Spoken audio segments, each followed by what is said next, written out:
색깔 있는 인터뷰 시작하겠습니다. 지난 주말 토요일 서울에서만 무려 20만 명이 넘는 시민들이 모였습니다.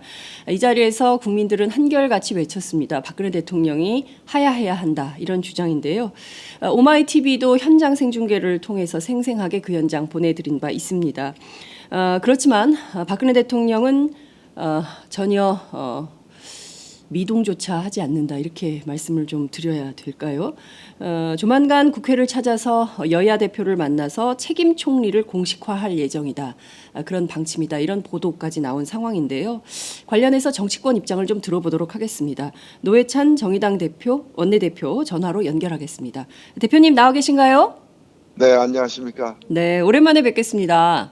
네, 오랜만입니다. 네, 지난 토요일 촛불 집회에 참석하셨다가 횡액을 당하셨어요. 제가 이 뉴스 보고 깜짝 놀랐는데 네. 어떤 상황이었던 건가요? 우선 건강은 좀 괜찮으십니까? 예, 괜찮습니다. 저희가 그날 그 촛불 집회가 일부 행사 끝나고 네, 종로 방향으로 이제 행진하던 중에 네, 종로 2가 이 보신각 좀 지나서 네, 예, 갑자기 저희들은 이제 정당에서 그날 많이 왔기 때문에 네, 네.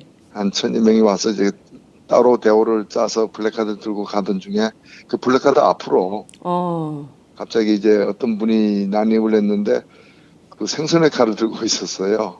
생선의 칼이요?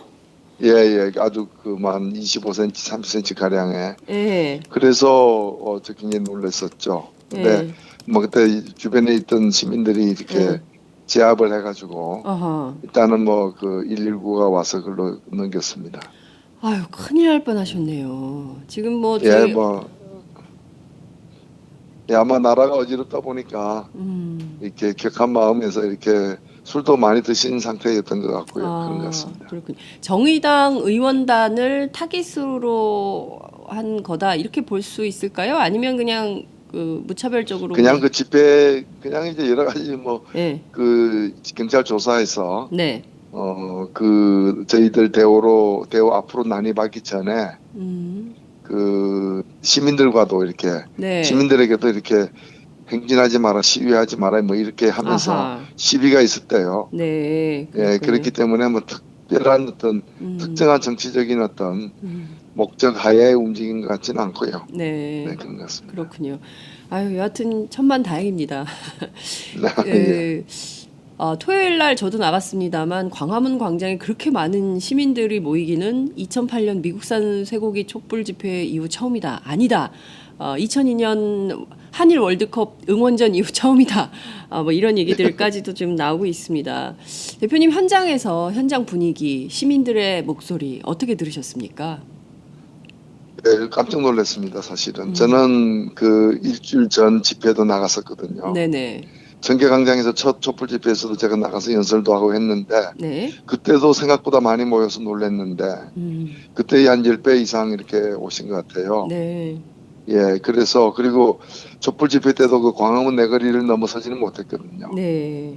그런데 이제 그 광화문 광장에서 집회를 하면서 네네. 좌우 도로가 다 이렇게 인파로 꽉 차고 그것이 저기 시청각까지 시청각 그러니까요. 넘어서까지 가게 되는 걸 보면서 국민들이 현 사태를 얼마나 심각하게 느끼고 있는가를 알 수 있었고요. 네네.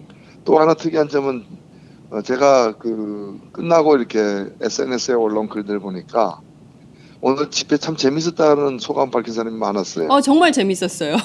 예, 예. 저는 그 하야송. 네네. 네. 그래서 그리고 사실 그날 낮에 백남기 농민 연결식이 그 자리에서 있지 않았습니까? 네. 저는 집회가 끝나고 2시간 행진을 한 다음에 다시 광화문에 모여서 이제 집회 3부가 이어지는 걸 보면서 훨씬 더 적은 인파가 모였던 작년 11월 14일 날 네네. 경찰이 물대포 쏴가지고 이게 사람이 죽게 된 거 아닙니까? 그렇죠. 근데 더 많은 사람이 모였는데도 불구하고 경찰이 그렇게 이 강경 대응을 안 하니까 네. 오히려 사고가 안 났다는 거죠. 네. 그래서 이번 집회 때처럼 됐으면 백남기 농민도 돌아가시지 않았을 것이다. 그렇죠. 그래서 어찌 보면은 박근혜 대통령이 없으면은 우리가 좀 평화롭고 안전하게 살 수 있는 거 아니냐. 사실 저는 그런 생각을 많이 했습니다. 네. 정말 그 말씀이 듣다 보니까 너무 가슴이 처연한 생각이 듭니다. 정말 대통령을 잘 뽑아야 되는데 대통령 하나 잘못 뽑아 놓으니까 이렇게 온 나라가 혼란에 빠졌다 이런 생각이 좀 드는데요. 뉴스 보도 하나씩 좀 체크해 보도록 하겠습니다. 그 성난 민심 그러니까 대통령 물러나라 무려 20만 명이나 모였는데 정진석 새누리당 원내대표는 이런 얘기를 했어요. 하야 요구하는 민심이 압도적이지 않다. 뭐 이런 입장을 밝혔습니다. 그러니까 별로 대통령의 하야하라라는 민심이 그렇게 높지 않다. 이런 새누리당의 진단, 판단, 정진석 원내대표의 판단 어떻게 보십니까? 예, 뭐 느끼는 바가 그 집회에 나와 봤으면 좀 알 텐데 예. 밤낮 이제 비슷한 사람들 이정현 대표나 이런 사람들하고 만나니까 네. 그런 생각을 하게 된 것 같고 민심과 동떨어진 생각 때문에 결국에 그 권좌에서 끌려 내려온 무수한 사람들이 있습니다. 네. 제가 볼 때는 정진석 대표의 그 인식이 아마도 박근혜 대통령의 현재 인식과 네. 비슷한 것 같은데 네네. 길거리 나와가지고 민심을 한번 들어보라 꼭 권하고 싶습니다. 네. 길거리에 직접 나와서 촛불 집회 민심을 좀 확인하시고 그 다음에 발언하시라 이런 말씀으로 저희가 듣도록 하겠습니다. 토요일 집회를 두고 한광옥 대통령 비서실장이 광화문 광장에 모인 국민의 준엄한 뜻을 무겁게 받아들이겠다 이런 입장을 밝혔는데요. 어제 물론 그 수석 회의를 직접 주재하긴 했지만 결과적으로 좀 대통령은 숨고 한광옥 비서실장이 좀 앞에 나서서 전면적으로 좀 하는 거 아니냐 이런 인상도 받습니다. 한 실장의 이런 대응은 좀 어떻게 보세요? 예, 지금 뭐 비서실장으로서는 그렇게밖에 얘기를 못 하겠지만은 네.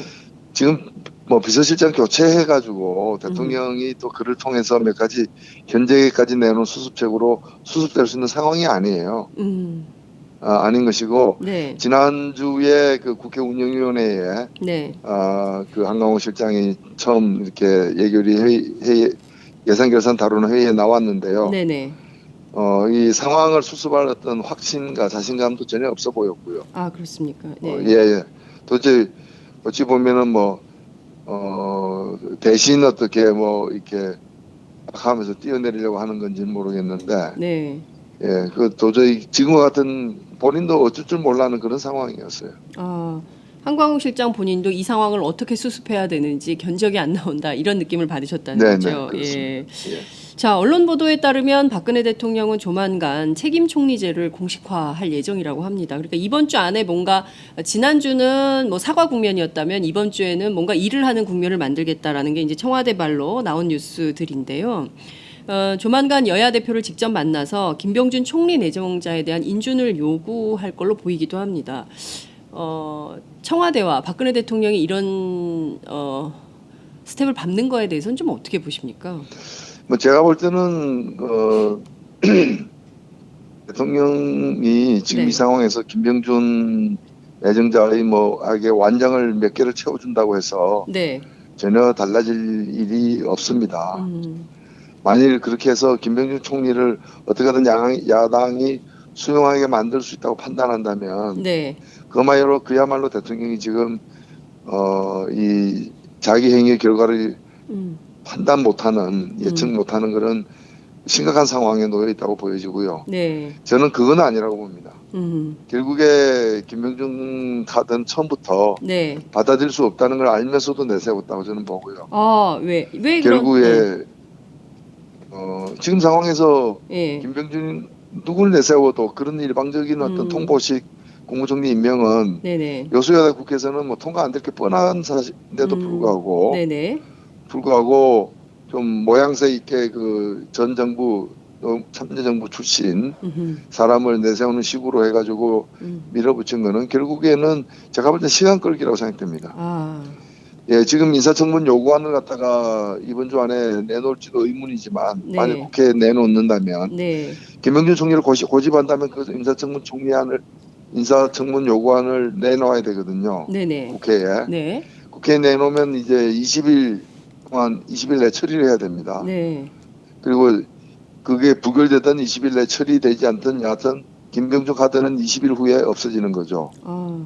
자동 소각되는 거거든요. 자동 소각이다. 예. 예, 자동적으로 없어지는 게 예, 되는 예, 겁니다. 예. 되는 거기 때문에 그 20일을 벌기 위해서 네. 그 20일 동안 민심이 그나마 좀 하야 요구가 누그러지고 네. 그다음에 이 검찰의 수사가 일정하게 진척이 되면서 네. 초점이 이제 다른 국면으로 옮겨지는 예, 옮겨지고 이제 대통령은 이제 뭐 특검 받느냐 안 받느니 뭐 이제 특검을 받겠다고는 했지만 어떤 식으로 특검을 받느니 뭐 이런 네. 식으로 해서 국민이 전환되기를 바라는 시간 벌기용 시간 벌기용이지 진정으로 김명준 총리가 뭐 일정한 어떤 책임 총리든 뭐든 이렇게 완장을 채워주면은 통과될 여지가 있고 가능성이 네네. 있어서 밀어붙이는 카드가 아니다고 봅니다. 네, 그렇군요.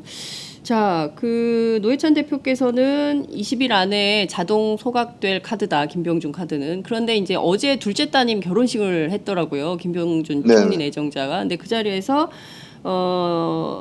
내가 왜 자진 사퇴를 해야 되느냐, 이렇게 어려운지 모르고 한 거 아니다, 뭐 이런 얘기를 해서 또 국민들이 깜짝 놀랐는데 스스로 물러나지 않겠다. 그렇지만 또 이런 얘기도 나옵니다. 청와대는 김병준 내정자가 명예롭게 퇴진할 수 있는 퇴로를 좀 고민 중이다, 이런 보도도 또 나오고 있어요. 이게 지금 굉장히 전국이 혼란스러워서 여러 가지 이제 보도들이 나오기 때문에 하나로 막 모아서 볼 수 없는 이런 상황이기도 한데요.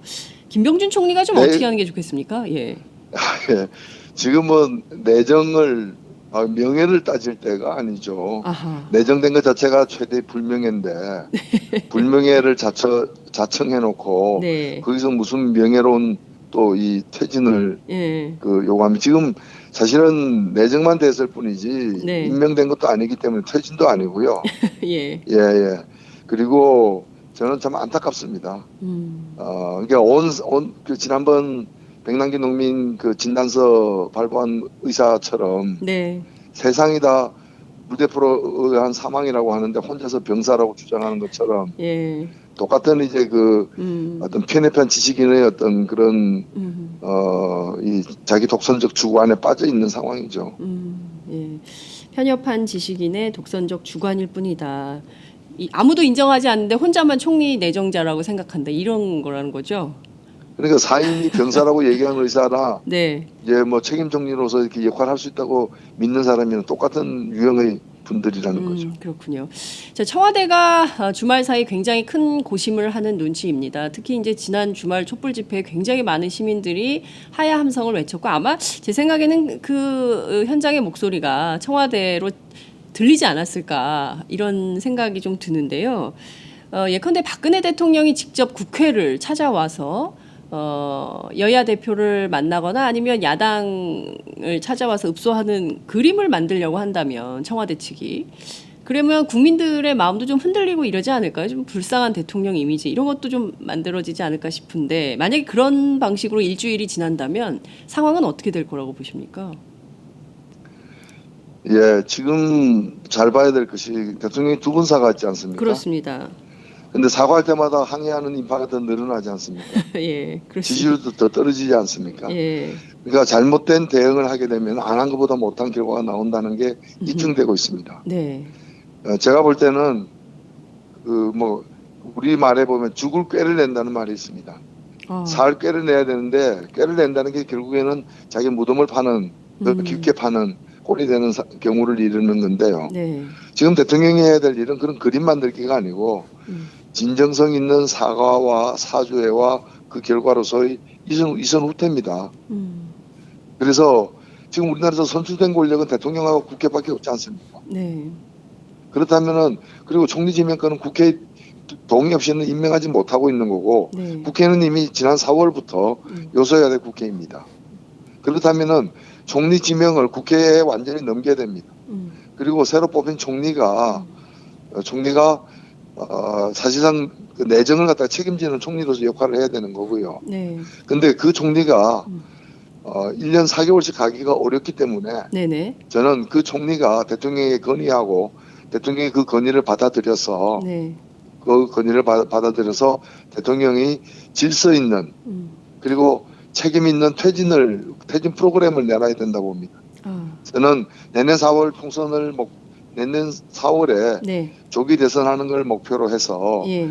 내년 2월 초에 네. 추진하는 그 프로그램을 내놓고 그것을 이행하는 과정을 과도중립 내각이 그것이 대통령이 그나마 자신을 뽑아준 국민들에게 그간의 실책은 이미 벌어진 일이지만 네. 실책에 사죄하는 마음으로 마지막을 질서 있게 책임 있게 정리하는 게 필요하다. 지금 필요한 것은 책임 정리가 아니라 책임 있는 퇴진이 필요하다.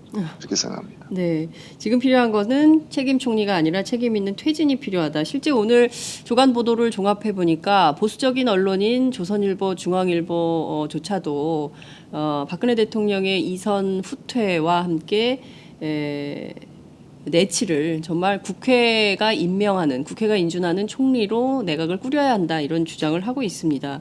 그럼에도 불구하고 지난 4일 대통령의 대국민 담화를 보면 물러날 뜻이 확실히 없어 보여요.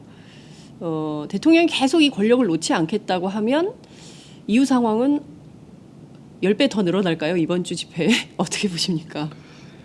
대통령이 그 퇴진을 늦출수록 네. 대통령과 국민 모두가 네. 더 참혹한 상황을 경험하게 되는 불행한 사태가 이어질 거로 저는 확신하고 있습니다. 참담한 사태가 이어질 거라는 불행한 사태를 예고한다, 이런 말씀 주셨습니다. 검찰 얘기 좀 해보겠습니다. 어제 우병우 수석이 무려 76일 만에 검찰 출석을 했습니다. 오늘 아침 조간 보도를 보면 팔짱을 끼고 여유롭게 웃으면서 조사를 받는 건지 아닌지, 대화하는 건지, 이런 검찰 그 조사 장면이 포착이 됐어요. 그리고 또 하나는 직접 들어가서 검찰의 조사를 받기 전에 윤갑근 고검장실에 들러서 차 대접까지 받았다, 이런 내용이 확인이 좀 되고 있습니다. 우병우 수석에 대한 조사가 제대로 이루어질까요? 어떻게 전망하십니까? 네, 검찰이 기로에 서 있다. 우병우 전 수석이 기로에 서 있는 것이 아니라 네. 검찰이 기로에 서 있다고 보고 제대로 수사하지 않을 경우는 검찰이 아마 탄핵당할 것으로 저는 봅니다. 검찰이 탄핵당할 것이다. 예, 이미 검찰은 네. 최종 수사 결과는 아니지만 중간 수사 결과라고 해서 네. 넥슨 땅 등 그 처가와 관련된 몇 가지 주요 혐의에 대해서 무혐의라는 식으로 네. 얘기를 한 바가 있습니다. 검찰이. 네. 그래서 이제 남은 것은 최근에 이제 땅을 갖다가 명의를 갖다가 그 처가 명의로 바꾸는 과정에서 그걸 알았느냐, 네. 그걸 알았다면은 그 재산 신고에 반영 왜 안 했느냐, 뭐 등등의 그런 문제, 지역적인 문제만 남아 있는 것으로 했고, 우병우 수석이 팔짱 끼고 이렇게 그대는 피우고 있는 모습은 네. 자신 있다라는 것 아니겠느냐. 그건 검찰이 수사를 원점으로 돌아가서 전면 재수사해야 된다. 그간의 무혐의라고 흘렸던 걸 그대로 둔 채 네. 이 수사를 면피용 수사로 마무리하게 되면은 네. 그 화살은 모두 다 현재 지금 검찰 수뇌부로 향하게 될 것입니다. 그래서 나오는 말이, 이제 물론 국회에서도 야권에서도 야 원내 대표들이 모두 주장한 바 있습니다만, 국정조사나 특검으로 이 문제를 수사해야 되는 것은 아니냐, 과연 검찰에게 맡길 수 있느냐, 이런 얘기가 나오는데요. 실제 그 논의는 좀 어떻게 되고 있습니까? 네, 이미 그 우병우 수석과 관련해 가지고 특검 조사를 해야 된다고 저희들이 그 야3당은 합의한 바가 있고요. 네. 예, 그 검찰 수사를 보면서 저는 뭐 그 기대를 하고 있지 않습니다만은 네. 그 박근혜 대통령 특검에 포함시키든 아니면 별도의 특검을 추진하든 네. 우병우 수석도 특검의 조사를 반드시 받도록 해야 될 것 같습니다. 그렇군요. 이게 지금 어제 막 여러 가지가 이제 막 복합적인데요. 일단 대통령 문제는 이제 이선 후퇴, 그리고 그 국회가 인준하는 총리로 내각 총괄, 그 다음에 뭐 조기 대선 프로세스, 이거는 한 축으로 놓고 보고요. 이 박근혜 최순실 게이트에 대해서는 좀 구체적인 조사가 필요할 것 같은데요. 뭐 최순실 씨도 혐의를 부인하고 있고, 물론 여러 단서들이 발견되고 있지만요. 국정조사나 그리고 또 특검은 국회에서 의결하면 되는 거 아닙니까? 대통령에게 요구할 것이 아니라. 근데 그 야당 출신의 국회의장이 있음에도 불구하고 이런 문제들에 대해서 속도를 내지 못하는 이유는 어디에 있다고 보십니까? 예. 사실 여소야대 국회이기 때문에 네. 표결을 하게 되면은 당연히 야당 뜻대로 되겠지만 네. 표결에 이르는 과정, 네. 의사 일정에 대한 합의라거나 이런 것들은 다수결로만 하는 게 아니기 때문에 네. 새누리당이 동의하지 않으면 일이 좀 복잡해지는 건 사실입니다. 아하. 예, 그런데 그동안 제도 특검을 하자 그러고 네. 참여특검법에 의해서 네. 별도의 야권이 주장하는 별도의 특검에 응하지 않았던 새누리당이 네. 입장을 지난 2차 대통령 사과 이후에 네네. 민심이 악화되면서 입장을 바꿨기 때문에 네. 오늘 당장부터 별도 특검에 관한 논의에 들어가야 되고요. 아, 오늘부터. 예. 예, 결국에는 특별검사를 누구로 하느냐에 대한 여야 간의 합의만 네. 사실 남게 될 것입니다. 아하. 예, 그리고 국정조사는 네. 지난 금요일 날 야3당이 네. 강력하게 추진할 것을 지금 천명했기 때문에 네. 예. 이 부분과 관련해서도 네. 새누리당의 동의를 얻어내서 네. 빠르게 얻어내서 음. 금주중으로라도 추진을 해 나가야 된다고 봅니다. 네. 이럴 때야말로 직권상정해야 되는 거 아니냐 이런 국민적 요구가 있어요. 이 점은 네, 어떻게 그렇습니다. 보세요? 네. 근데 저는 새누리당이 지금 네. 내홍 상태이기 때문에 네. 예, 새누리당이 지금 이 모든 것을 거부하기 어려운 지금 상황에 놓여 있기 때문에 네. 새누리당이 끝내 이걸 거부한다면은 저는 당연히 직권상정으로 가야 된다고 봅니다. 그렇군요. 새누리당이 끝내 거부하면 직권상정. 이게 좀 시간을 늦추면 늦출수록 국민적 분노는 새누리당도 문제고 박근혜 대통령도 문제지만 지난 총선에서 여소야대를 만들어 드렸음에도 불구하고 야당이 제대로 못한다. 이런 비판에 직면할 수밖에 없지 않을까요? 예, 그런 면이 있습니다. 네. 야당이 지리멸렬한 모습을 보여서는 안 된다고 보고 네. 지금 야권은 더 논의가 필요하고 아직 당론도 안 정해진 그런 좀 이견이 존재하는 부분은 차치하고서라도 네. 필요한 부분, 동의가 되는 부분, 예를 들면은 국회 총리 지명권을 연결하라거나, 네. 그다음에 특검에 즉각 응해라라거나, 이선으로 바로 물러나라거나 네. 하는 부분에 대해서는 강력히 좀 공동 전선을 구축해야 된다고 봅니다. 네. 지금 국민들이 제일 답답하게 보는 지점이 검찰 수사인 것 같습니다. 저런 검찰에 맡겨서 제대로 수사가 되겠는가라는 불만이 있는 건데요. 우선 최순실 씨 또 안종범 전 수석에게 적용된 죄들이 보면 직권남용, 사기 미수, 강요 미수 다 미수예요. 그래서 이게 뭔가 검찰 수사의 가이드라인이 이미 정해져 있는 거 아니냐 이런 의혹을 낳고 있는 게 사실인데요. 실제로 포괄적 뇌물죄와 뇌물수수 공범 혹은 정범 이렇게 처벌을 해야 되는 거 아니냐, 뇌물죄 왜 적용 안 하느냐 이런 문제도 좀 지적이 나오는 것 같은데요. 이 점은 검찰이 왜 안 한다고 보십니까? 예, 구속영장만 가지고서 구속영장과 기소 공소장은 또 다르기 때문에 아하. 구속영장에 걸지 않은 죄목이 공소장에 이제 들어가는 경우도 많긴 합니다. 네. 그러나 이제 직권남용 이제 처벌 정도가 낮은 직권남용을 넣고 제3자 뇌물죄는 넣지 않은 것은 의혹을 살 만한 이유가 된다고 저는 보고요. 네. 그리고 포괄적 뇌물죄만이 아니라 네. 실제로 노동학법이라거나 여러 가지 대가를 갖다가 이렇게 특정한 것들이 있습니다. 네.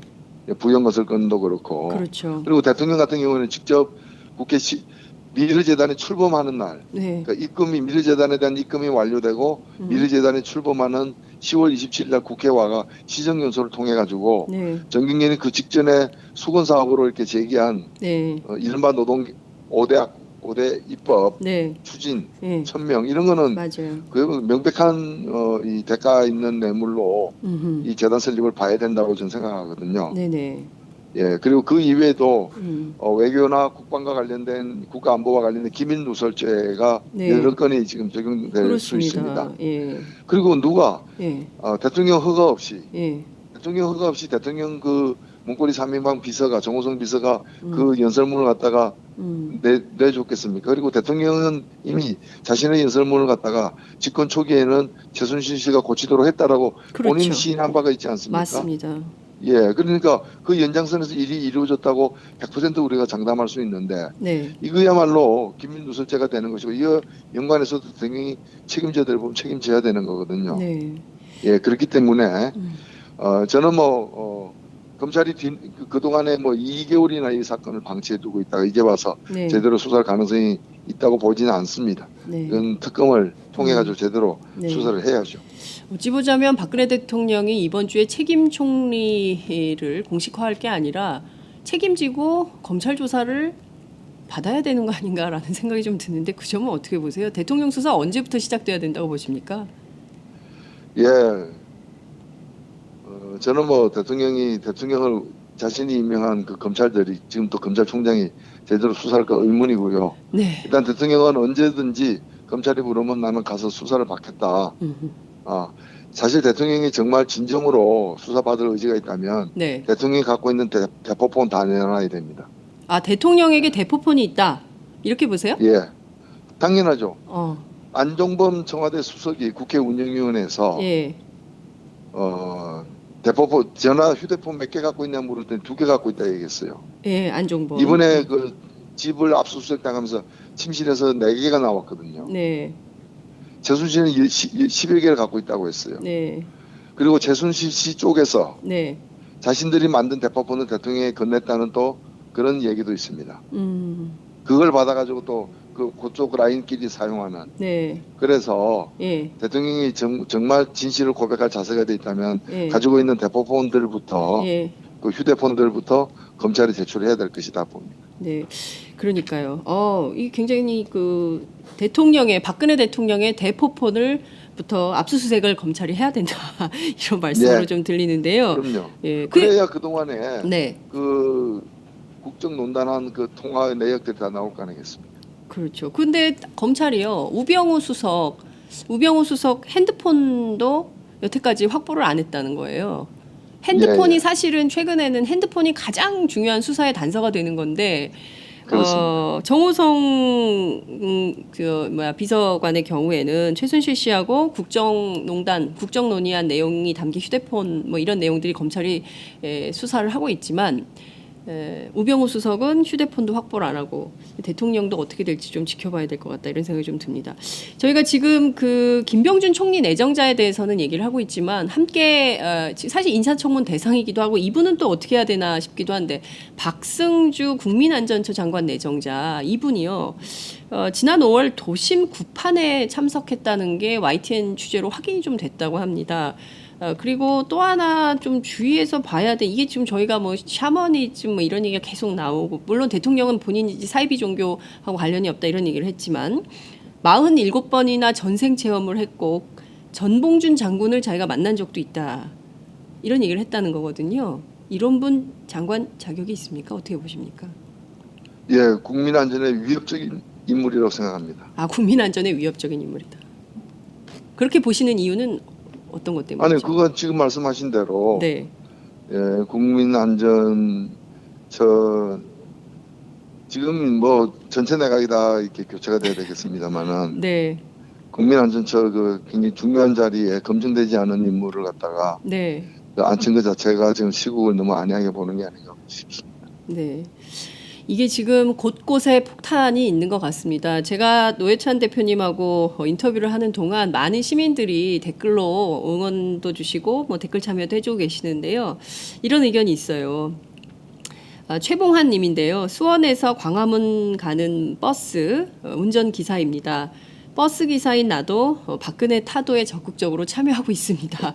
이런 의견 주셨고요. 노회찬 대표님 화이팅입니다. 노 대표님 더 고생을 하셔야 될 것 같습니다. 하루빨리 특검을 도입해야 됩니다. 대표님 화이팅하세요. 이렇게. 그리고 오찬성님은 이런 의견 주셨어요. 내가 이러려고 못 빠지게 일해서 세금을 냈나라는 자괴감만 듭니다. 이런 유행어도 함께 보내주셨습니다. 자, 이게 국면이 워낙 긴박하게 돌아가고 있기 때문에 오늘 일을 또 내일 어떻게 될지 알 수 없지만 지금 굉장히 한편으로는 분노하고 또 다른 한편으로는 굉장히 불안해하는 국민들이 많이 있습니다. 어떻게든 이 국면이 빨리 마무리되어야 되는 거 아니냐. 생활에 복귀할 수 있도록 정치가 좀 도와줘야 된다. 이런 얘기가 나오는 것도 사실입니다. 끝으로 국민들께 한 말씀 부탁드립니다. 예, 지금 국민들까지 이제 굉장히 혼란스러운 상황인데요. 이 나라를 지킬 사람은 지금 국민들밖에 없다고 저는 생각합니다. 뿌리가 튼튼하면은 바람이 흔들리지 않습니다. 국민이 뿌리이고요. 이 기회에 우리가 그동안의 이 사회에 적체된 많은 문제들을 함께 해결하는 새 대통령 뽑아서 새 나라를 함께 만들어 갑시다. 네, 새 나라를 뽑아서 새 나라를 함께 만들어 갑시다. 새 대통령 뽑아서. 새 대통령 뽑아서. 네, 내년 4월에는 조기 대선을 반드시 해야 된다. 이대로 1년 4개월을 보낼 수는 없다. 오히려 국민 혼란만 가중될 것이다. 이런 말씀 주셨습니다. 오늘 말씀 잘 들었습니다. 감사합니다. 네, 감사합니다. 네, 지금까지 노회찬 정의당 원내대표와 함께했습니다.